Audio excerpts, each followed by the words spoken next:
All right. Hello, Dr. Rand Wilson. Thank you so much for joining us today. Hey, Tandy and Mark. Great to be here. Thanks for inviting me on. I'm very excited about this. Yes. Looking forward to it. Been on our list for a while now, and we've been looking forward to it. So I know people have heard the introduction in the podcast, but we just kind of want you to kind of start off the bat, just getting us to know who you are, and kind of where you got where you are right now. Yeah. So I'll start off. I'll try not to make this too long about my whole life story, but it does begin back in childhood. So I grew up in New Jersey, and my property, the woods was our backyards, basically. And so I spent a lot of my childhood in the woods, like many of us did. Unfortunately, it's becoming less common. Exactly. That's where I began my connection with nature. We lived near the ocean. Also, I was a surfer my entire life, so I was in the water during the summer times and later all year round in the winter too, with a thick enough wetsuit. And so the forest and the ocean were kind of like my two early connections with nature. My family also camped. So my dad was a big fan of camping. We had an RV and we camped mostly in the Poconos and the mountains in Pennsylvania. That was my first exposure to the mountains, which I later found when we got to traveling. I have a affinity for mountains. There's a name for it, an orophile. I think it's called an orophile, lover of mountains. So that was where I first discovered the mountains. There's something special about mountains. Cool.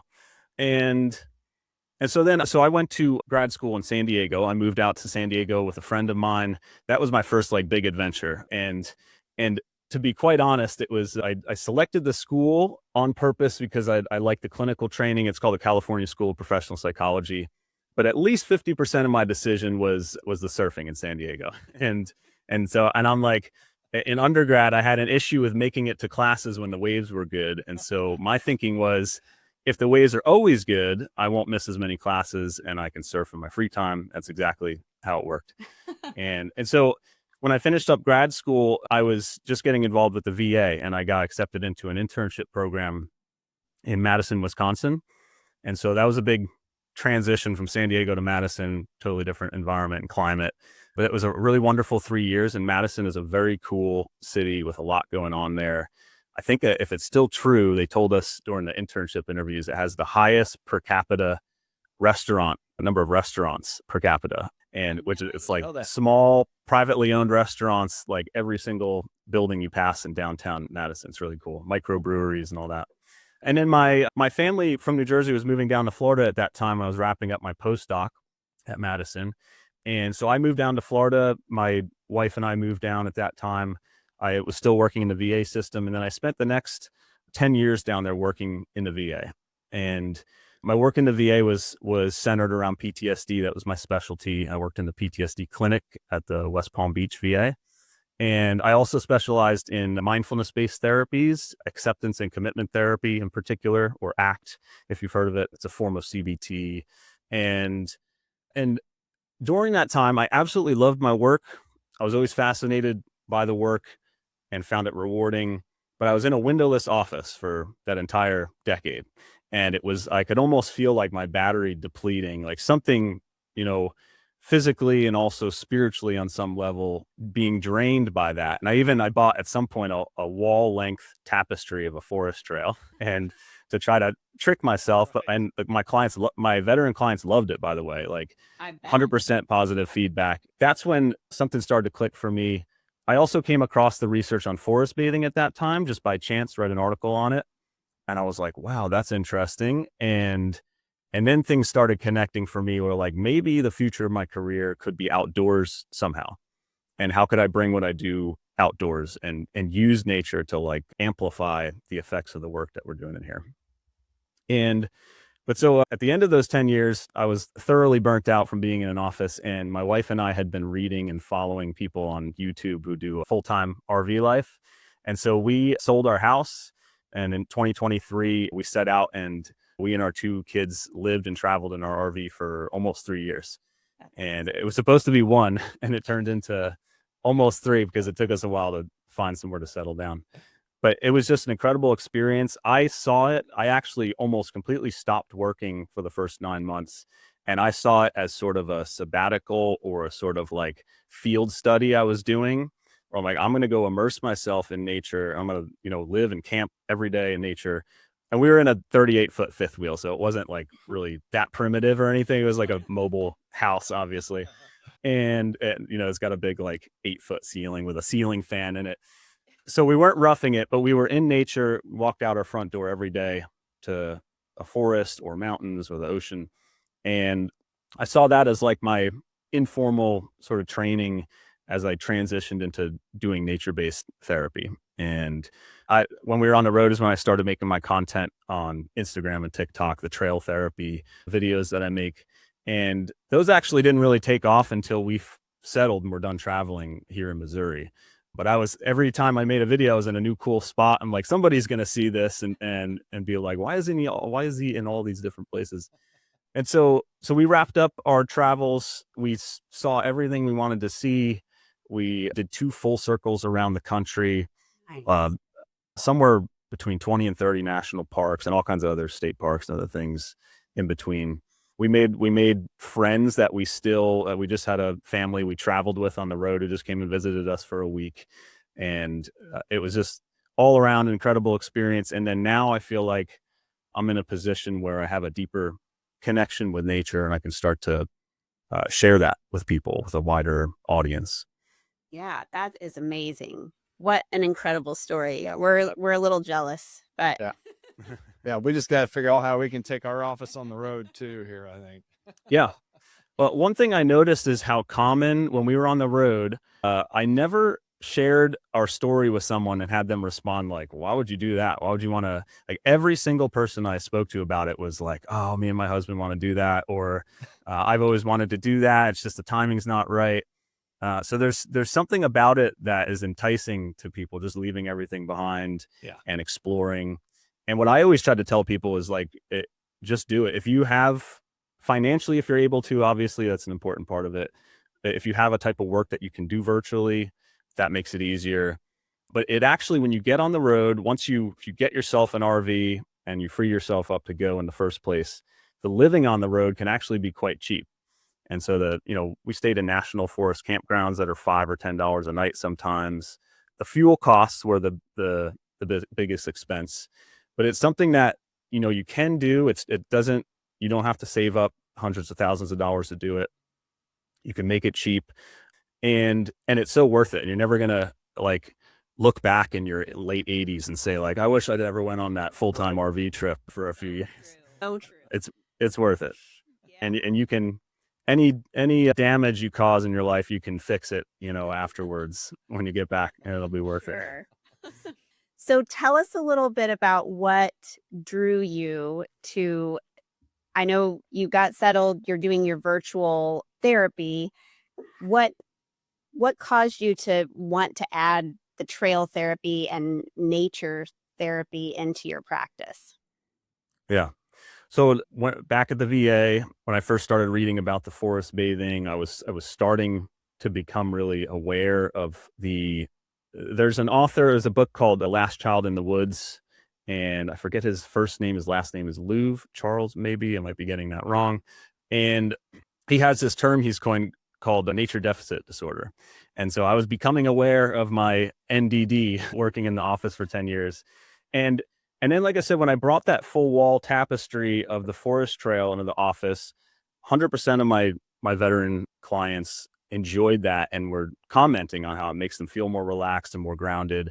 And so I'm like, if a cheap wall tapestry made out of polyester or whatever can have this effect, and this is what the research says, it's almost a disservice to do therapy in an office at that point. I'm like, I need to be taking people outdoors and introducing them to nature, reintroducing them and allowing them to reap those benefits. And so that's initially what kicked things off. And then every moment that I spend outdoors, and almost everyone has this experience, is worth it and is rewarding and makes you realize how important it is to be outdoors.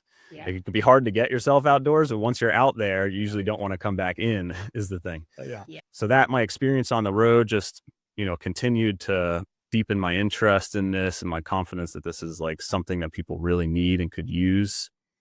And then things just took off from there. I just started making those social media videos just to share some of those experiences. And now I'm I don't see that there's any way that I could end up back in an office full time again. I just don't. I'd be like putting a wild animal back in a cage or something like that. Yeah, our Can't office do is it. set up in that similar situation. We've got a very beautiful campus that we actually have our office on, and then we've got a very closely attached nature trail. So we find ourselves Yes. going for walks and, going the nature trail, and it's Yep. so grounding to be able to Yeah. have that and experience that every day. Yeah. So such a great resource. Yes. Tell us a little bit, for those people who don't know what forest bathing is or trail therapy, tell us what an actual session looks like, because I know you do this both virtually and in person. Yeah. So there's different forms of this work, and the name trail therapy I just kind of came up with. I'm sure someone else has used it in the past too, but so that's not like a well-known or well-studied form of this. But forest bathing, we'll start off there. So that's actually a Japanese practice that has been studied since the 80s, and Shinrin-yoku is the term that they use, and it translates to forest bathing. And it is a practice of mindfully immersing yourself in a forest, on a forest trail. And it's very simple, but very powerful. And so you're just moving around through your different senses, checking out what you're hearing, what you're feeling with your sense of touch, your feet on the ground. But it's not hiking. So you're not like on a set pace and trying to get to the waterfall at the end of the hike or something like that. It usually doesn't cover a lot of ground. It's very slow. And then you throw in some practices where you might do some seated meditation at some point, if you know how to forage or have a guide foraging, and actually even snacking on some of the forest snacks can be part of the forest bathing process. So that's forest bathing. And then nature-based therapy, which is mainly what I'm doing right now in central Missouri here, is I'm doing just psychotherapy sessions outdoors with my clients. And so I tend to incorporate some of those forest bathing practices. We'll start most sessions with 5 or 10 minutes of mindful walking on the trail. From there, we transition into what we might do in a normal therapy session, whatever we're working on with that particular client. And so there's different ways you can do just nature therapy, forest bathing, or, you can, and for therapists out there, it's tricky with insurance, but you can bring your clients outside, even just for a walk, and do your therapy sessions outside. Or if you feel safe, it's a safe location, do it on a trail somewhere. And just changing the environment like that can have such a powerful impact. You don't even need to change anything else. Just bring nature into the equation and it does the work for you. Right. Yes. Right. And it's just obviously most of this is in person, or can some of this be done even virtually to an extent? Yeah, so I'm licensed in Missouri, and I'm still licensed in Florida, and about half, maybe 40% of my caseload is Florida clients. And so those I can't do in person, but what I do offer is I will have clients and I do a phone session, and somewhere where they know they have good reception. I know I have good reception, and we'll walk together. We're both outside on a trail, or even sometimes just walking around their neighborhood, and we're doing our session just through audio, but while we're walking. And I actually started doing that by chance. I don't know why I didn't think of this beforehand, but I had a client text me and say, "Hey, I really want to go for a walk today. Could we do the session on the phone while I'm walking?" I'm like, "Absolutely. Anytime I can reduce screen time, I'm all for that." So I hop on, and the session with her was so different than any other session I had had. I've been seeing this client for months over video, and the insights that she was making, the connections she was making, even her voice and her pace, how she was talking was different. And so right away I was like, there's something special, even just about walking and engaging your body while you're doing therapy. And so that kicked off this alternative option of like doing phone sessions while walking or while out in nature. That is amazing. I really, really like that. I have heard something too about the idea of when you're walking with someone and talking, it's different than when you're sitting down looking at each other, and that Yeah. kind of changes. How have you noticed? Yes, I mean, absolutely. obviously, kind of gave an example, but Yeah, no, that the idea of not sitting across from someone making direct eye contact, I think that, and I'm talking negatively about like doing therapy in an office and sitting across from someone, and I don't want to make that impression, because it like Ways to the work is you there's work the work is still perfectly useful and valuable in that form, but right, we can like improve upon it. And one of the things when I worked at the VA, I'm doing PTSD work with veterans, and in many cases, really horrific, tragic traumas that they're having to walk through as part of the exposure therapy process with me in a session. And one of the things I remembered is that like it never made sense to me like why we would sort of pin someone down in front of you and have you staring at them while they're going through this deeply painful experience. That in PTSD, this issue of avoidance, of not wanting to think about it, is really central. So this person doesn't want to talk about this, doesn't want to think about it, and now it's like, all right, talk about it, and I'm gonna sit across from you and watch your every move while you talk about it. And so right there, I think that this idea of, and maybe the old style like Freudian therapy, maybe that was part of the laying on the couch thing, right? So like not making direct eye contact, not having to worry about if you become emotional, you become tearful, not worrying about being judged, like they're staring at you. And yeah, just both of you just walking together side by side. I think that actually symbolizes more accurately the relationship in therapy anyway. I, as a therapist, am not the authority in the room. I see myself as sort of like a passenger next to you, or like a business consultant that a business went to ask for some guidance or some feedback. And like I'm looking out the windshield with my clients at life, and we're exploring different routes we may go down.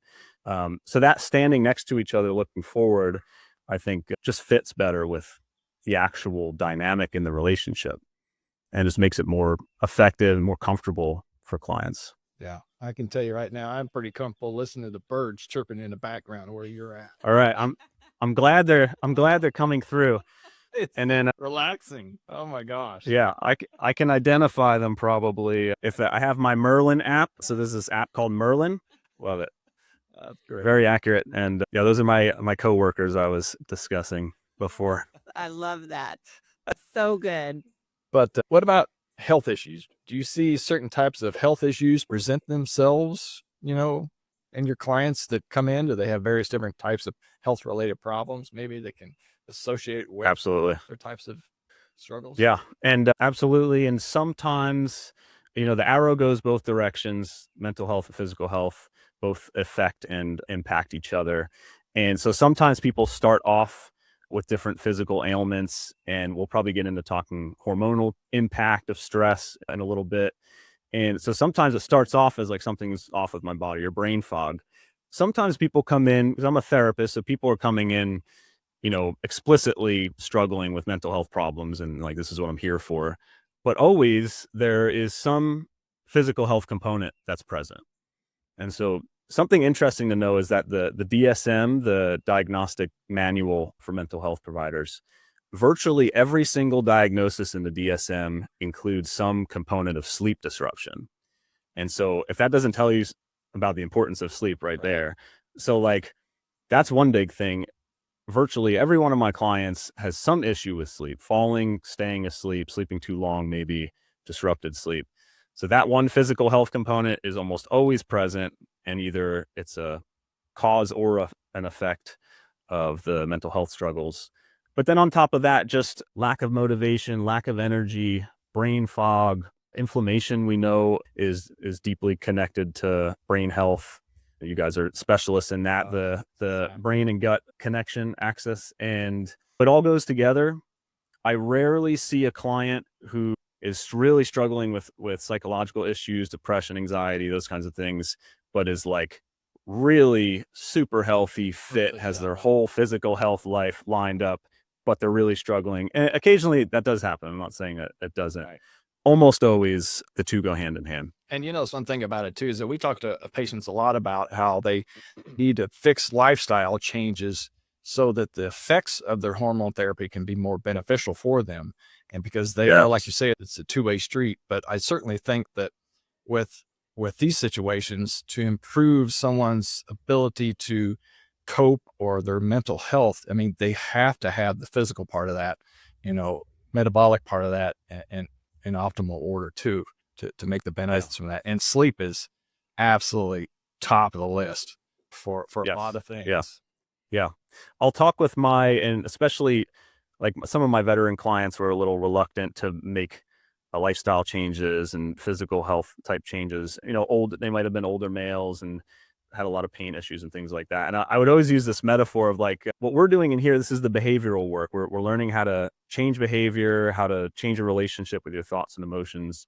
And so this is kind of like driving lessons, like the behavior of driving, but your body is the vehicle. And so if you're like pouring sand into the gas tank and then you come in here and we're like, let's do driving lessons, it's not going to work very well. And the vehicle's not going to be functioning properly. It's going to negatively impact anything we do so that it doesn't really stick or last. Yeah, that's a great. So you have to think of both sides of the coin.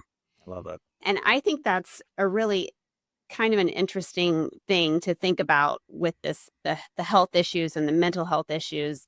I think sometimes it's easier for people to go to their doctor with the physical ailments that they're struggling with, and it's maybe less easy to go seek mental health help because they're not making that connection. Do you see that as a barrier in your work?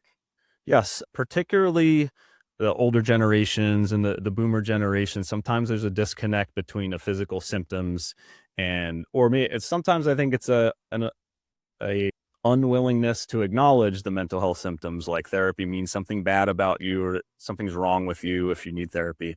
But so things like people will go into their doctor saying like, I'm having heart palpitations, right? Or it really gets centered on symptoms around the heart. And then it ends up being that this is stress. Or some of the more vague general kinds of symptoms people might experience with depression, just low energy and motivation.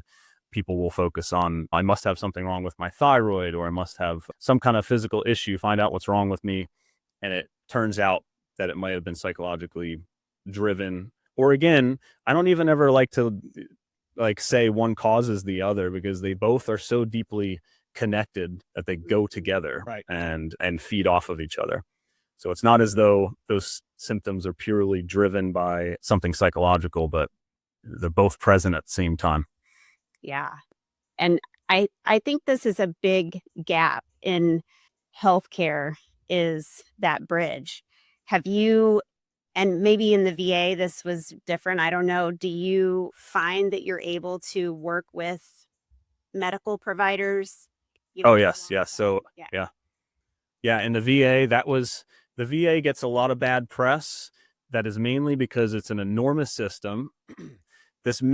I think this is still true, that it's technically the largest socialized healthcare system in the world. It's actually bigger than some of the European socialized healthcare systems.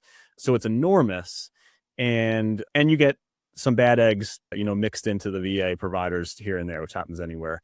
And being that it's a government run agency, it when something bad happens, it's all over the press. So like if a local doctor's office, something bad happens, no one's going to hear about it. Maybe there's some consequences, but VA, it's like, look at what the VA is doing. Right. And it's one hospital in one state. And so, but otherwise, with that said, my work there, I've never worked in a setting like that where there was such an opportunity to work so closely with all of the healthcare providers connected with the client. And we're all in the same building, literally. And so I could walk a client to the doctor or vice versa and talk about things. And I could communicate directly. I could put orders in directly I want you to go talk to the dietitian and put an order in, and they've got an appointment next week there. So it really actually is a really fantastic source of healthcare, has its problems. You have to learn how to navigate it.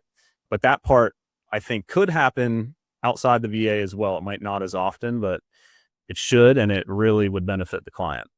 Yes, I agree. Yeah. And that is definitely something that we hope in a holistic approach to overall health and well-being that we can bridge that gap for certain. Yeah. Do you see a lot of varieties of different age groups? And, if do you see a big difference, in other words, between younger individuals and maybe the individuals in their 40s, 50s, and 60s? Do you see big differences there at all? Yeah. So when I was in the VA, it was separated into kind of different generations, and the Vietnam vets and then the younger OEF, OIF veterans. Outside of the VA, I have a really wide span of demographics with my clients. So like I have very young clients, college students. I have some older clients. I have everything in between, and males and females, and the type of issues dealt with at each stage of life obviously can be a little bit different.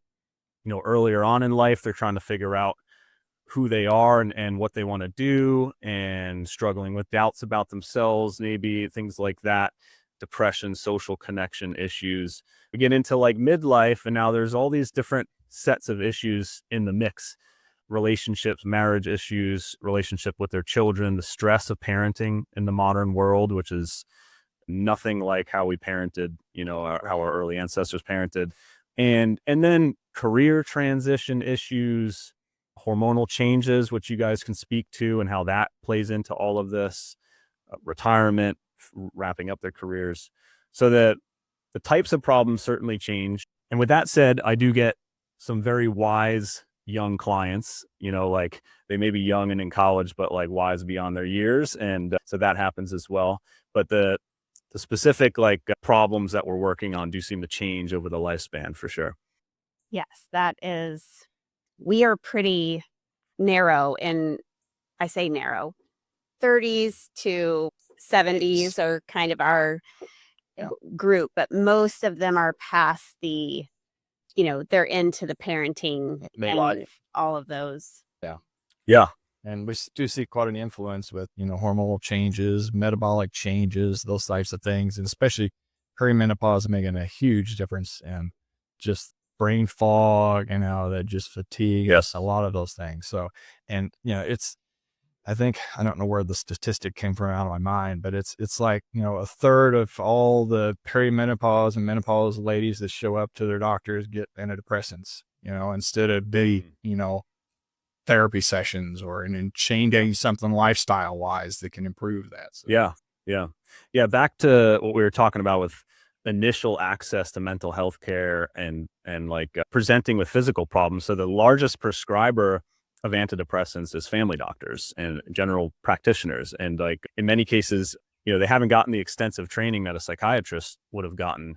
And we hear that all the time, just in our friendship circles. Someone struggling mentions, I'm feeling low energy, bad sleep, to their doc, and the immediate response is, well, let's start you on a low dose of Zoloft. And so this is why I have such an appreciation for functional medicine. Like there has to be more investigation than that and more exploring. And we have to consider the whole context of the person's life. You can't understand any living organism, especially a human, without understanding their context, historical context. And it's not because they're walking around being deficient in Zoloft. Right. They don't have a Zoloft deficiency. No, now we've learned that they have a nature deficiency. Right.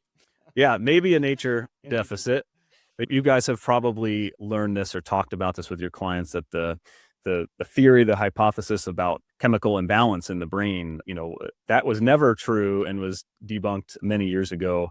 But it's such a simple and easy story to tell a client, to tell a patient as you're handing over the prescription. And there's actually some research. I had a supervisor, Dr. James Lickle, who did studies on the impact of telling a client that their depression was biologically caused versus situational or just lifestyle, like something that we can work on.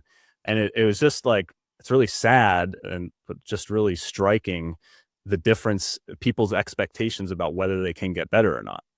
And essentially, if you tell someone it's biologically caused, they just kind of settle into it. And they're like, well, that's it. I'm just going to have to take this pill. That's the only way to work on this. And so even if it weren't true, even if it was purely biologically caused, I still don't think it would be useful or helpful to present it in that way to a client without some sort of avenue for, like, here's how we can create some healing in your life and maybe some meaning and purpose and things that are going to help make life feel enjoyable and worth living. Yes, I love that. Very true. But with individuals, obviously you emphasize, mindfulness, meditation, those types of things. Maybe someone that's maybe never meditated, or maybe somebody that says, I just can't sit still, or, my mind's too busy. Or how do you tell them, or how do you get them to initiate or start this kind of practice? Yeah. So I'd say the quick, simple answer I'd say is go walk. Go try mindful walking. You can find probably hundreds of guided recordings online to help you if you need some guidance with it. But if you're someone who can't sit still during mindfulness or has a hard time with your thoughts drifting very often, engaging your body and getting out into nature and walking, it's the same psychological process as mindfulness. You're just engaging the body so that the mind is slightly distracted by that. It's not as easy to drift off as it will be if you're seated with your eyes closed in a room. The other thing I always explain to folks is like if they've tried mindfulness and given up on it for some of these reasons, is that the way to think about mindfulness is it's like we have these two opposing muscles in the brain. And one is what we would call cognition or thinking and everything that's involved in that. So planning, remembering, evaluating, judging, all that kind of stuff. And then we have this other muscle, which is more ancient, and every other creature on the planet is more dominant with this muscle. And that's just present moment awareness through your five senses. And the issue is that we never use this muscle. We wake up in the morning, immediately start using this one, and all the way until we're going to sleep. And then sometimes while we're trying to go to sleep, still going. Right. And so mindfulness is like trying to turn on a muscle that's atrophied and then slowly trying to strengthen it up over time. So what I explain to folks is like, of course, when you first start it, it's going to be very awkward. This muscle is huge and jacked over here. And so you're constantly going to be just falling over into that one as you start to wake this one back up. And so part of it's patience. However, sometimes there's clients, and I'm actually someone who's included in this group, I think, that the seated mindfulness has value, but being outside and moving while you're practicing your mindfulness is maybe a better technique. It's going to fit better with your biology, how your brain works. I love that. It's a great analogy. So maybe let's just say that people can't maybe get access to a professional like yourself that deals with this kind of therapy. How do they get something started? Just being outside, going for the walk is kind of the best way to kind of initiate that, just like with the mindful meditation. So I'd say if they're physically capable and they have some sort of access to the outdoors, even in cities, many times we've got local parks that you can get to relatively easily. But I also want to respect the fact that some people truly don't have access to nature and it's going to be very difficult to get there. And so other options are, one, not everyone has a backyard, but if you have any kind of yard, balcony, any space that's relatively private where you can be outside, that's access to nature. You can get down onto the ground and find as many interesting things down in the grass and on the property there than as you can by traveling or going to big wilderness spaces. The other thing is that I'd recommend, like if you're really in a city, in an urban area, no access, no way of getting to nature, there's actually some research on the benefits of owning houseplants. So if you can get some sort of houseplant, even one to start off, but ideally our whole house is full of them, which is like this winter was the best winter I've ever spent in terms of dry nose and sinus problems because we filled our house with plants. And I've never done that before this trip. Huh. And so, but the relationship that you form with a house plant has this psychological effect that leads to improvement in mood and gives you a sense of meaning and purpose, having to care for the plant, And then there's I don't know this science too deeply, but there's some science on plants as well, and like intelligence in plants, and that they recognize their caretaker when they get within a certain distance of them, that kind of thing. So there's like a very real relationship happening. And sometimes that's what's missing in a person's life. That's really the main driver of mental health issues is a lack of social connection. We know there was a 2010 meta-analysis where they found, you guys probably are aware of this, I forget the author's name, but they found that lack of social connection was a better predictor of early mortality than smoking and obesity. Yes. And so We did a podcast on that. Exactly. Cool. Yeah. Yep. The blues. That's a famous one now. Such a powerful message. Exactly. But yeah, that's when you say that about urban sprawls, I mean, that's the first thing that comes to my mind is Central Park in New York. I mean, that is my favorite place ever to run, is be out in nature and to run in there, because you have so many like-minded people with connection in that situation. but also it gets you into the nature and gets you into the green and all the natural stuff out there. And it just takes your mind and just puts you at ease. So it's not easy to find those places, but it is sometimes. Yeah. I think that was such an important decision that was made to preserve that early on, right? Like there's such a fascinating story about that and how valuable that real estate would be for other purposes. But like someone was wise enough. This is like that quote about people planting trees under the shade of which they'll never sit under, right? Like someone had the forethought. Our national parks, I developed a really deep appreciation for those. Also, I have my public lands forever on the side of my hat here. And one of my 2 or 3 t-shirts I wore every day on this trip, because I only had like a few pairs of shirts, said public landowner. And I think it's another just really incredible idea that our country produced to like, let's preserve this land because there's something so important about having access to nature that it outweighs any financial loss or any lack of the ability to develop something and make money off of the land. It's more important than that. Yeah. It definitely is so much more important. One thing that we didn't touch on yet is you are ACE trained. So you focus on health, holistic health, similar to us. Yeah. Functional psychologist. Yes, there you go. One thing that comes up a lot, I think, is that when we're talking with patients about changing lifestyle, it takes a lot of reframing. How do you deal with reframe with your patients around lifestyle changes? Yeah. So I'm big on metaphors. Metaphors are really powerful for changing behavior. And so there's the vehicle metaphor. We need to take care of the vehicle in order to be able to practice driving skills and things like that. Also, a central component of the work that I do is around self-compassion and self-love. And what I see in many of my clients who have unmet physical health goals, I really need to start exercising. I really need to lose weight. I need to eat healthier. It is all centered around shame. I just made a reel about this idea of like everything in life can be about moving towards something or moving away from something. And I'd say most cases with health behaviors, it's framed as I need to move away from bad health, or I need to move away from this body that I don't like the way it looks. I'm being bad. I haven't been to the gym. I'm being bad lately. Like that language is used a lot. And so what I'm trying to do mainly is flip this around into like, this is an act of self-love and self-compassion. Sometimes that needs to be worked on first in order to get the behaviors happening. It's hard for people to do. We're harder on ourselves than we are on others. But so starting to frame it in that way and starting to rework our motivations for exercise and diet and all that into something that you want to move towards. What is it going to allow you to do better if you're stronger and more fit? And if you eat well and you feel good, what is that going to open up for you in your life that you can't do now, or allow you to keep doing for a long time, like playing with your grandkids, being around to see them grow up and graduate? So like that one reframe, switching from trying to even like pain and the history of having this problem, it's all like, I need to get away from that. We can get to a place where like, yes, we want to take care of that. And what do we want to move forward towards by making these changes? What is it really about?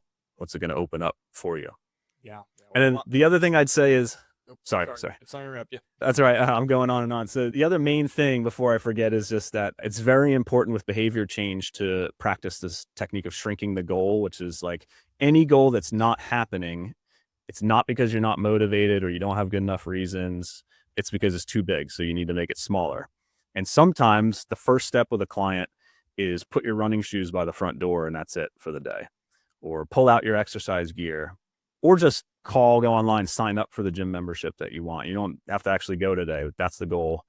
And if you get it small enough where it's so easy that it takes no motivation or effort, then you're able to initiate the behavioral sequence. And like, then it's off to the races. A lot of times it takes off on its own after that. Yeah.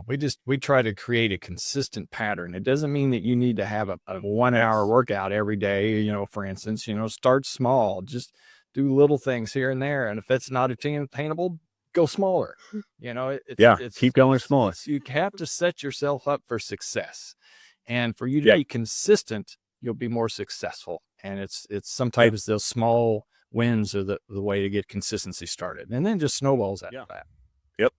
That's kind of like that famous speech about if you want to change your life, make your bed, right? So like if you want to create big health changes, start by I'm a fan of something that I call micro workouts, which is basically how I do all my exercise now, which is like I have these morning movement routines, kind of mobility routines I do to wake myself up or get loosened up. But then I just do one set of push-ups, pull-ups, a plank, and some sort of jumping or squats or lifting some weights up. And it's just those 4 things.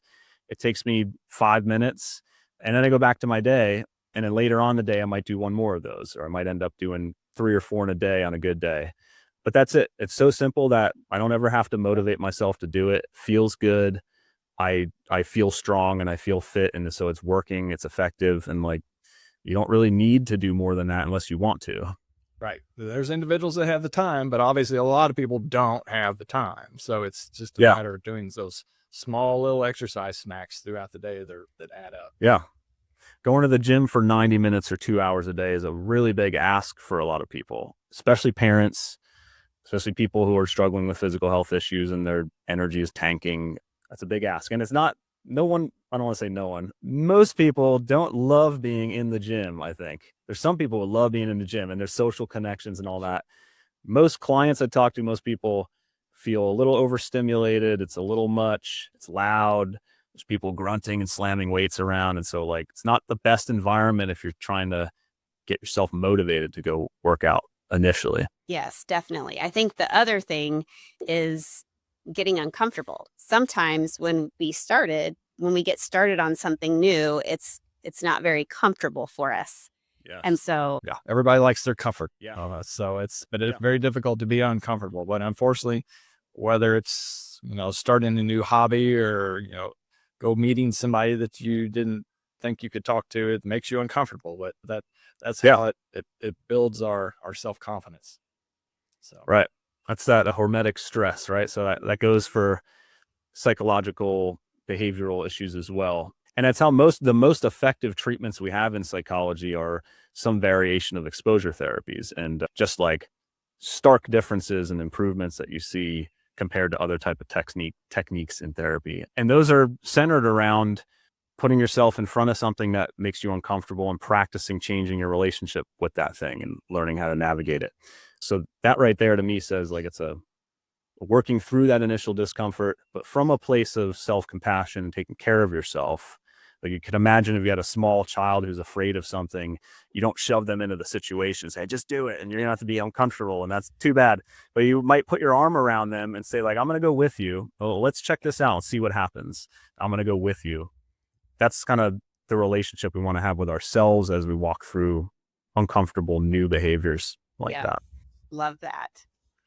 Well, we're getting close to our time. We should help schedule our next podcast together because we could sit and talk to you forever. If someone listening is feeling stuck, whether it's anxiety, depression, chronic stress, or just a sense of something that's off, what are the first steps that you would encourage them to take? Yeah. So I'd say, again, back to this theme of like starting simple, right? So if you're not sure if you need to or are ready to go dive into full-on psychotherapy or something like that, starting with self-care through practices that you guys teach to your clients, I'm sure, light movement, getting out into nature. This whole interest of mine around nature and the benefits on health really center around this idea that it's like mindfulness. It's something that's so simple and yet so powerful. The payoff is like so great for the amount of investment that you make in it. So it's what the research shows is 2 hours a week if you spend outdoors, and it could be spread across the whole week. That creates significant benefit. Even just 10-minute sessions have a significant drop in anxiety. So that's something very simple. You can start taking care of yourself in that way. And then if we're talking more complex issues, things you've been struggling with for years, and you don't have the proper social network around you that can support that or knows how to work with you on it, Then now we're getting into the territory of like looking for someone who you can do therapy with, a counselor or therapist. So that's kind of where I think there's a line that gets crossed where like it becomes a chronic problem. It's been going on I've tried this and this and this. I don't have the proper support around me. Okay, like now these are the conditions where therapy is probably a good idea or important. Great. Where can people find you? So I have a sort of outdated website that I need to get back to work on because it's centered mainly around my private practice. It's called thepathtowellbeing.com. And then my social media account of Dr. Rand Wilson or Trail Therapy. I'm on Instagram and TikTok. And so my email's on the website. So currently what I'm offering is I do psychotherapy with clients. I'm working on developing group forest bathing classes that I might do locally or have somewhere in Missouri where people can drive to or travel to. It's relatively easy.